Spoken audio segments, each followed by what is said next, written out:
Yes. We are live. Welcome to the Undercard Supercast. Today is September 9th, 2014. I'm your host, founder, editor, and Kermit meme enthusiast of Undercard Superstar, Luke Irwin. Joining me tonight, harsher than Sasha Gray's eyebrows, Ben Cohn.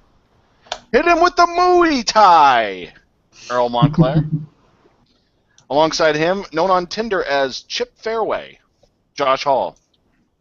And lastly, Kermit meme denier, Nolan Howell. Dateline Taylor Engel's pile of used American Apparel V-necks, where he watches fights from. Lots happening in the fight world over the past week.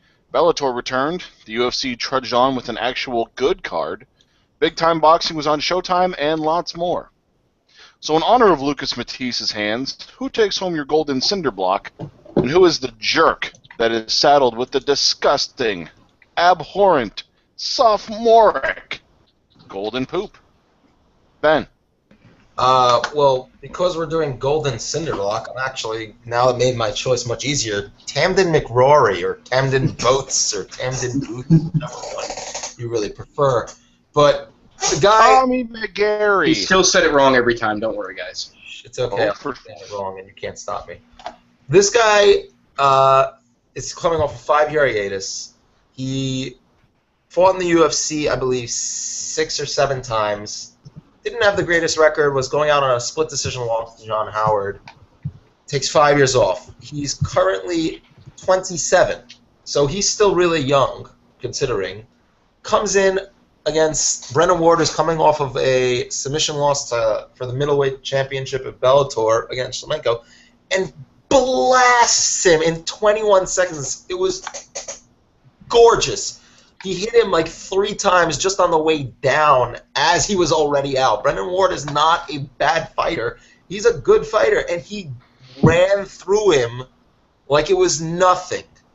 I mean, the guy's 6'4". He's clearly got power. Those 5 years away did something for him. So he definitely gets my golden cinder block. Golden poop. I gotta give it to Overeem. I mean, it's pretty obvious. You know, another first-round knockout loss. This time to Ben Rothwell, who's not a top 10 fighter. I can't. There's no positive spin. He came in 10 pounds less than he usually does, at least. So, which backs up all it was the steroids and everything. It just looks awful for him. I think he's basically the biggest bust they've ever had, and it's just bad. So he definitely gets the golden poop. Earl? Well, I'm going to give my golden cinder block to another brick-fisted human in Big Ben Rothwell. I love Ben Rothwell more than I should probably love most things. He knocked Overeem out with a broken freaking arm. It actually wasn't broken. A broken freaking arm, Josh. Sounds Sorry. better. I wanted to give a hat tip to Kurt Angle tonight. I'm sorry. So he does this, and then he does my favorite Ben Rothwell thing, which is get on the mic and give the most blathering, nonsensical, Midwestern jibber-jabber promo I've ever heard, and he's wonderful, and I love him for it. You know, and an Overeem loss is a good day for me, so Ben Rothwell gets my golden cinder block. The golden poop, you know, I would hate to give it I would hate to copy Ben in just about anything, but I'm going to have to give it to Alistair Overeem because, you know, like was mentioned, three KO losses in your last 4, and the only win in between there was that stinker you put on with Mir. You're making like over $250,000 a fight. You're sketchy as fuck. You can't pass a drug test reliably. Your chin couldn't hold up to a strong fart at this point, and you know you legitimately are one of the biggest busts in UFC history, if not the biggest. So he has to go. There's absolutely no reason to keep him on. He's too much of a liability. He's got to go, and you know, good riddance to bad rubbish. Josh? Yes. Golden cinder block, for anyone who couldn't see that, that has to be Jacare. I mean, it's one thing to get a win back from a guy who had beaten him in the past, but he absolutely handled Gegard in every facet of the game, and I couldn't even see if they were to fight again any way that Mousasi wins that fight. He's just completely overmatched at this point, and Jacare has taken his career to really that next echelon, and he is ready for a title shot as soon as possible. Golden Poop, I think I just have to keep it in that same fight because that was a flat-out terrible performance from Mousasi. I mean, I think Jacare is better than him now, but he didn't even... I mean, he looked like he cared less than normal. And I didn't think that was possible. And, I mean, his apathy wasn't just on his face. It was in his strikes. It was in his ground game. Everything about the fight was just... like, he just didn't care to be there. And just a terrible showing from a guy who was somewhat close to a title shot at one point, and now he's not even on the fringe of one. My golden cinder block, again, going off the board a little bit, is to Michelle Waterson. She defended her Invicta Atomweight title with force. She is a top 5 female fighter, pound for pound in the world. You can argue she might even be top 3. After Ronda and after Cyborg, with Zingano in there somewhere, and then probably Esparza rounding out the 5. But she's the total package and what you want as a female fighter, whether or not she'll stay at 105 or try her hand in the UFC at 115. She has the fighting style. She has the personality. She has the look, the name, the background. Michelle Waterson should be and probably will be a superstar in MMA, and women's bouts can tend to get a little wall install-y sometimes because the skill level just hasn't quite evolved yet. But she's a fighter who brings it every single time, gives it her all, and just put on just an absolutely dominant performance in the main event of Invicta this week. My golden poop here, and this is really off the board because it's not even Access TV personality Kenny Rice. This spineless bowl of shit was interviewing Ben Askren. And because Askren wasn't towing, I don't even want to say the company line because Rice is not employed by the UFC. He's employed by Access TV, the former HDNet, of course, which is an independent network that puts on independent mixed martial arts programming and shows. And when Askren was not going the usual, it's my dream to be in the UFC one day, when Askren was basically calling Dana White what he is, and saying that he did not need the UFC and that should not be a goal for every fighter just to make it to the UFC and be done with their career, Rice cut him off, shut down the interview, and told Ben Askren he was going to take him off his soapbox.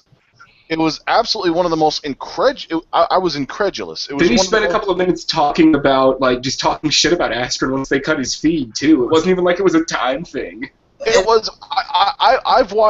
I watch a lot of Inside MMA. I put it every week inside your weekend in combat sports as required viewing, because it for a long time it was one of the only independent voices in combat sports and MMA out there. But this just shoots all of its credibility to hell. And even Boss, who I adore, was backing up Rice the whole way. Boss is not the kind of guy to just throw Kenny Rice under the bus. He is the type to throw Ray Rice under a lot of things. But, he's friends with Kenny Rice. He's not going to just blast him on television, even if he thinks he was wrong. No, but I mean, he's defended him after the fact. He made a statement after the fact saying that Kenny did nothing wrong. And again, he's not going to blast his friend. He's going to be working with this guy working with him for. Well, but it's not a matter of being friends. It's a matter of what's professional and what's right. Well, and the Access CEO did publicly apologize to Askren. The head of Access TV did apologize to Askren and did say that he wanted him back on. But just an absolute gutless, and for Kenny Rice, a really out-of-the-blue move that really upset me. I always love independent journalism, people that are not on the take. And so that was a really an indefensible move as far as for integrity, and really just strengthened Ben Askren's case against the UFC and the media. Really, that was kind of the best advertising for Askren's point that he could have possibly gotten. Nolan? Am I on the radio here? Can you hear me? We can hear you, No, Nolan. no, Hal, you're on the air. You have arrived. I am on the air. Thank you. All right. My golden cinder block goes to Adrian Broner. Thank you, Nolan. All right, moving on. Next time. Oh, no.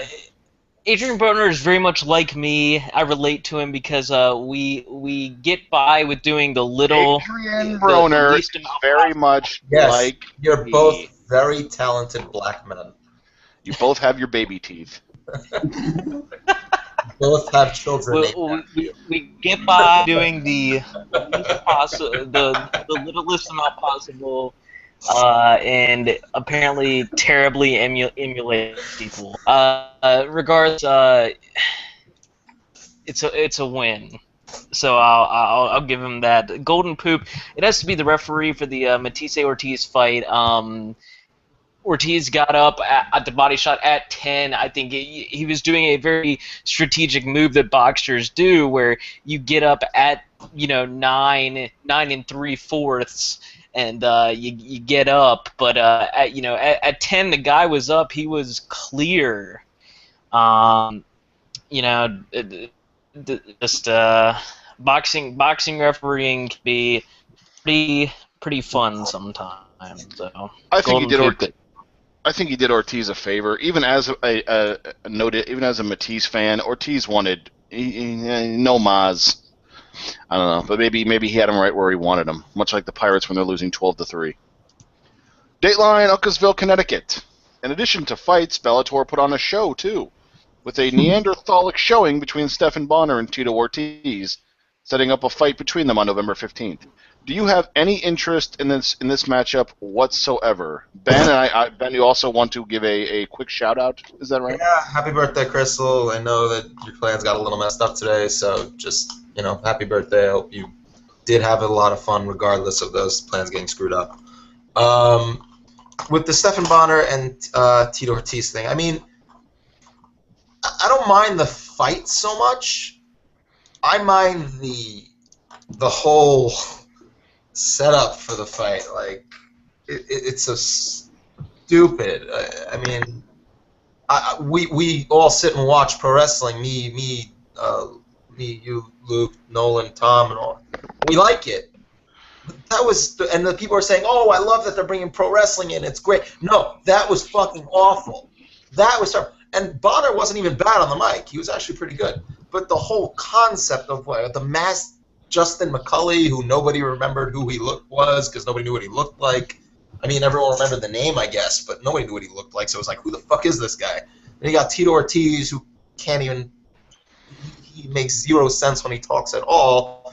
And that bullshit push that was so obviously staged. You have Jimmy Smith, who cannot stop laughing the whole time. He can't even keep a straight face. It's so stupid. Scott Coker coming out and pretending he knew nothing about it. Ugh. Everything about the actual setup was terrible. The fight itself, why not? What are you going to do with Tito, honestly? He's not going to get to a title shot.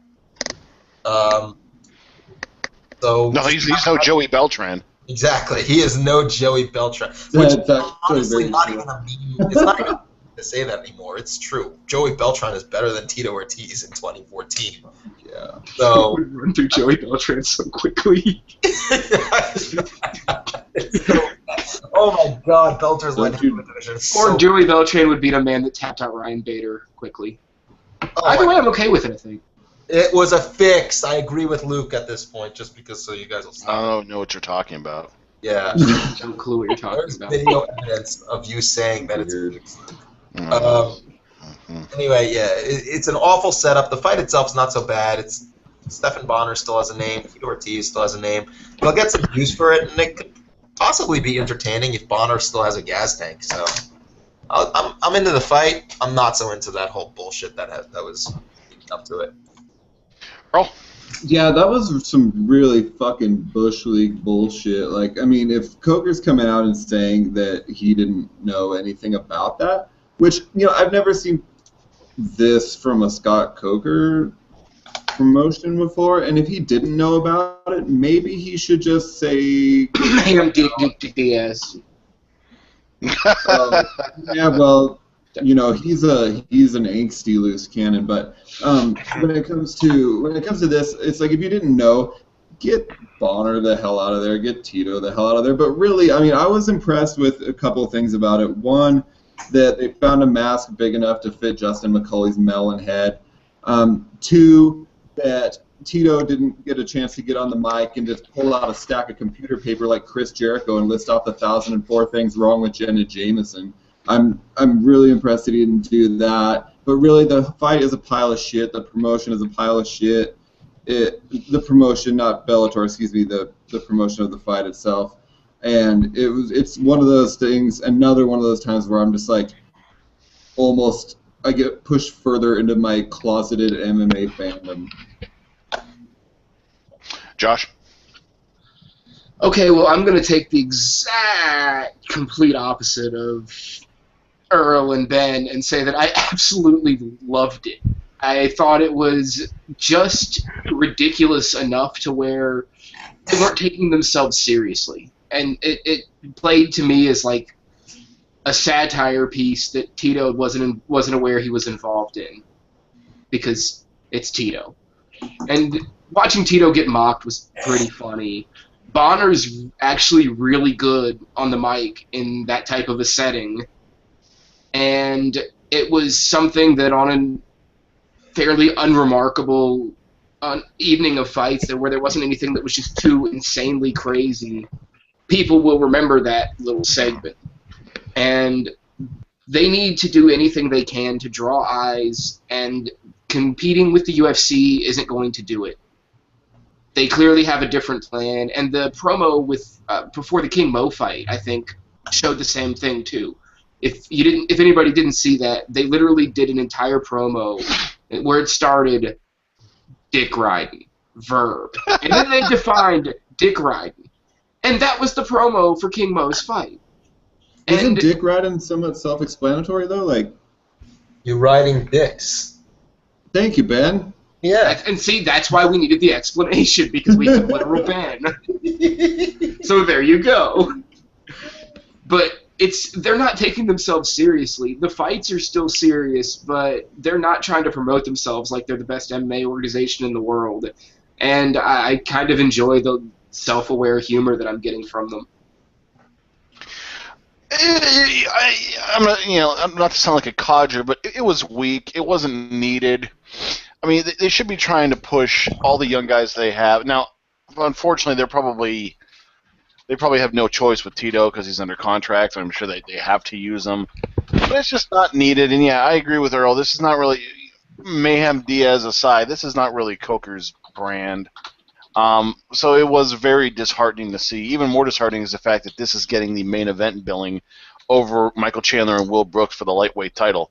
Also very troubling. So I'm just hoping maybe this is Coker just trying to do the best he can with what he's been given in the form of Bjorn's senior circuit fighters. Ride it out. They'll be gone they'll be gone probably next year once their contracts are filled anyway. Nolan? The fight itself, I don't really have a problem with. It's a solid outside the UFC fight, name value and whatnot. Tito at least did beat someone in Bellator, no matter how on the up and up that was. Now the angle itself, the segment, it screams pretty much everything I know about Spike Sports as it is. Spike Sports generally takes a lot of creative control in their products, i.e. TNA Wrestling, and a lot of moves that they think will be, fun, get eyes on things, and end up being just big money costs, i.e. Hulk Hogan and Sting, the decrepit wrestling legends joining TNA. And this just seems like something completely out of Coker's ballpark, and something that screams, let's do this. And for what it's worth, Bonnar was good, Tito was Tito, and Justin McCulley had the most serious X-Pac heat I've ever seen. you couldn't pick a person to unmask that people couldn't care about any less. It'd be like Ted DiBiase unmasking Virgil and who assaulted Hulk Hogan. It's pretty pitiful. It's the fight itself is fine. That angle, nah. Dateline Las Vegas, Nevada, home of the cardboard-doored Ultimate Fighter House, which kicks off its 20th season on Wednesday. This season will feature nothing but a gaggle of female strawweights competing for the inaugural UFC Women's Strawweight Championship. Does this season interest you, and will you be watching? Benjamin. Yeah. It's the best. This is the tournament of the best female strawweights in the world. That there's no reason to not watch.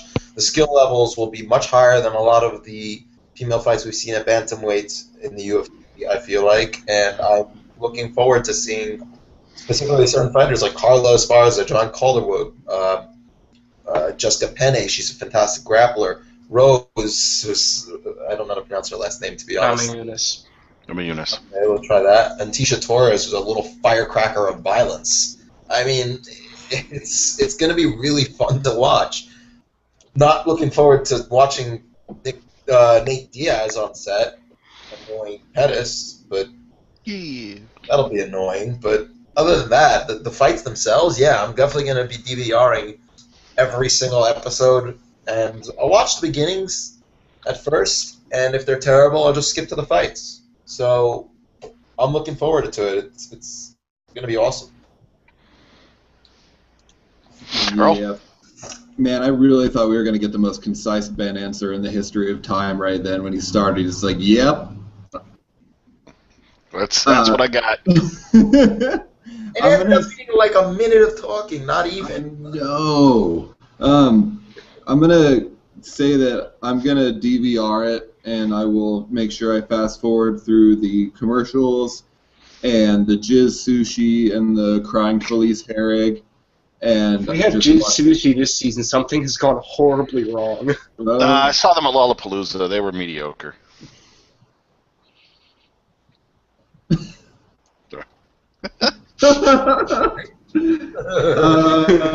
Anyway, and there Earl is again. I don't know what to do with that. I'm gonna DVR it, fast forward, and watch the fight, and then that'll be all. Josh?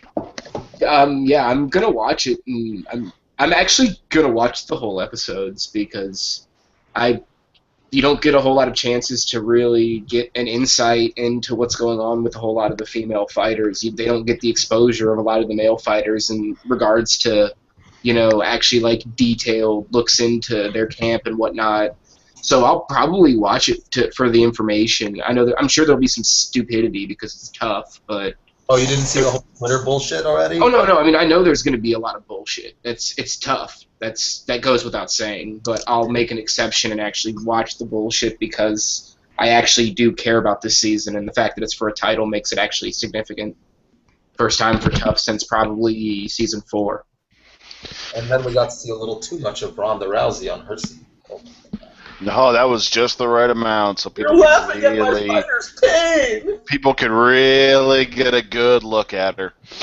Yes, I'm with Ben in that this is going to be much more interesting because of the talent level involved. These are, with the exception of one notable, Jessica Aguilar, the best strawweight in the world. It is for a title. This is not going to be, Court McGee winning the Ultimate Fighter. The winner here will truly be a very, very, very good fighter. I've long been a fan and supporter of women's MMA, and I've been a fan of a few of these ladies for a little bit now. I have my personal favorites for who I want to win, and I have my personal favorites for who I really want to flame out. The fights will be great, as they mostly always, just about all these fighters are capable of putting on a good show. I just hope it's not catty and bullshitty. Even if it's not, they'll edit it to make sure that it is. I was about to say you're hoping something that is going to happen. It's really going to be, and I can probably pick out who some of the females who will be catalysts in that. I'm not going to mention any names, Felice and Rose, but I really hope that they keep that under wraps because these really are the top women in the game, and like I said, I hope that the actual sports shines through. Nolan? I am very interested in this season, but I don't think I'll watch. The marketing isn't for me personally. Dana's saying all the same things. This is one of the best seasons ever. I forget what his selling line this time around was. Brought to you by Mountain Dew. Corn nuts, corn to the core. Wait, if it was brought to us by Mountain Dew, then I would yeah, I'd be all in. You'd be standing out. No one would be a fucking stockholder. I would like a UFC baseball cap, a UFC T-shirt, UFC headphones. Mountain Dew logos just splattered all over his chest. Be sucking down Diet Dew like Jerry Lawler. He's just outside. He's just out in front of Palace Station Casino, panhandling for money and walking it in and handing it to the Fertitas. Thanks, bud. Taking nude selfies and using a Mountain Dew logo as his censor bar. God. So hot. I've never wanted to see anything so badly in my life. Viral marketing campaign. I streaked through the tough house with Mountain Dew on my butt cheeks. Yeah. The viewers by talking about that. The marketing's not for me. Dana's using his same selling points. The promos themselves made it look catty. There's already like some palpable tension that we know what's gonna happen. Like everyone in the house is against Felice is the storyline they're trying to bring, and that's gonna be like not to the extent of Junie Browning, but it's just Is he still alive? You think Dana's gonna tell them to beat her off? he called Beck. He called Beck Rawlings honey in the promo, which made my skin just crawl. Creepy Uncle Dana. He is a. Yeah. Nice fight, I don't know.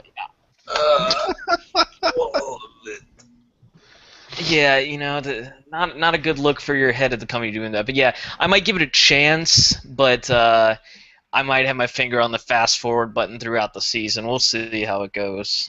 You think Dana went over to Beck and goes, "Sure, I'll help you get that out."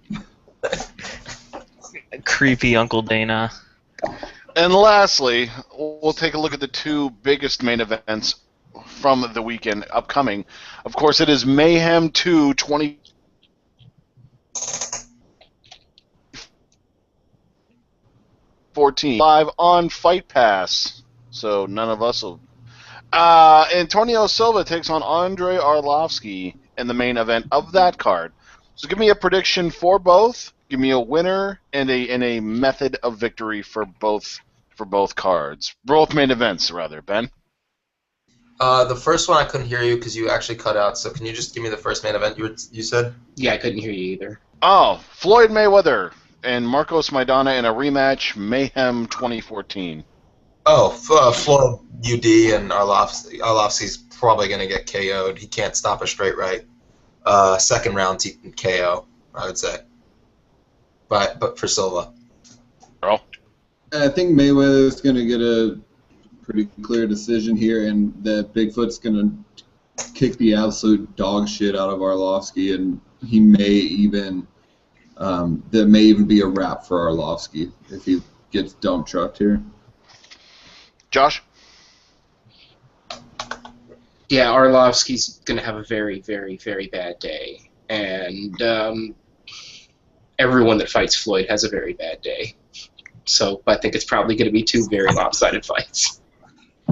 sucks because I do like Arlovsky. I do think that Maidana's melee style that he used on Floyd isn't going to confuse Floyd nearly as much as it did in the first fight. Floyd's very good at making adjustments. I'll take Floyd by a UD. And also I think Bigfoot's going to do some sort of nasty Fedor ground and pound Arlovsky's head through the canvas sort of work to him in the second round. Maidana's not the type of fighter to adjust. He has one game plan and he goes in there and does it. He brings the fight, and Floyd's too much of a tech to fall for that. So it's going to be a pretty clear, unanimous decision. It's going to be a lot more clear than the last fight, I'll say. And Arlovsky doesn't have it. Bigfoot Silva showed that he can stand up with a K1 champion, and he has great grappling. He has Arlovsky beat everywhere pretty much. So I'm going to take him in the second round by KO. And that will do it for us tonight. Check in with us every Tuesday night at 9 o'clock p.m. Eastern Standard Time. We tape live on YouTube. Visit us at undercardsuperstar.com. Tweet us at undercardsuper. Thank you for watching. We'll see you in 6 days, 23 hours, and 30 minutes.